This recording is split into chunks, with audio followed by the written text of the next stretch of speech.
একটি ইন্টারভিউ চলছিল, ঠিক আছে। চাকরি বসের শালার জন্যে আগের থেকেই ফিক্স করা ছিল, কিন্তু তবুও ইন্টারভিউ তো করতেই হবে। সুতরাং হচ্ছে সেই লোক দেখাবার জন্যেই। কিন্তু সেই ধরনের প্রশ্ন জিজ্ঞাসা করা হচ্ছিল যার কোনো জবাব দেওয়াই সম্ভব না। একের পর এক প্রার্থী ঢুকছে আর বেরিয়ে যাচ্ছে। আর তারপর আসলো রামুর পালা। এবার ইন্টারভিউতে বস, ধরে নিন আপনি নদীর মধ্যে একটা নৌকোর ওপরে আছেন, আর আপনার সঙ্গে মাত্র দুটো সিগারেট ছাড়া আর কিচ্ছু নেই। তাহলে আপনি ভাবুন, ভেবে অ্যাটলিস্ট এইভাবে বলুন যে আপনি একটি সিগারেট কিভাবে জ্বালাবেন। রামু সিরিয়াসলি একটু চিন্তা করে বলল, স্যার, এর 3 রকমের সমাধান আছে। ইন্টারভিউর বস তো মাথায় হাঁ হয়ে তাকিয়ে আছে, যেন এই প্রশ্নের উত্তর হয় না সেখানে ছেলেটা তিনটে সমাধান নিয়ে বসে আছে। তো সুতরাং কৌতূহল তো হবেই। আচ্ছা ঠিক আছে, বলুন তো।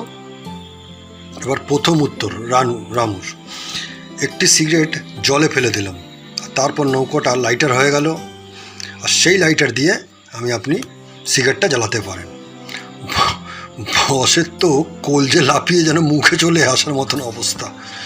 যাক, কোনো রকম অর্ধেক গ্লাস জল খেয়ে ভদ্রলোক আবার একটুখানি সাহস করে জুগিয়ে বললেন, ঠিক আছে। আচ্ছা, দ্বিতীয় উত্তরটা। এবার রামের দ্বিতীয় উত্তরটাও বিপজ্জনক উত্তর। একটা সিগারেট স্যার ওপরে ছুড়ে দিতে, আর নিচে নেমে আসার সময় ক্যাচ করে ফেলবো।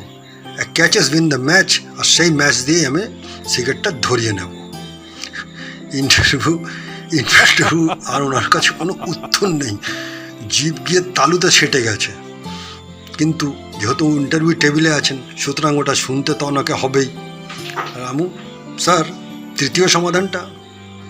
নদীর থেকে এক আঁচড় জল তুলে ড্রপ বাই ড্রপ ফেলতে থাকুন, আর শব্দ হবে টিপ টিপ টিপ। তো তাতে কি হবে স্যার? আপনি তো সেই গানটা শুনেছেন না, টিপ টিপ বর্ষা পানি, আর পানি নে আগ লাগাই, আর যেই আগ দিয়ে আপনি আপনার সিগারেটটা জ্বলিয়ে নিতে পারবেন। স্যার, এতেও যদি না হয় তাহলে আরেকটা চতুর্থ সমাধানও আছে।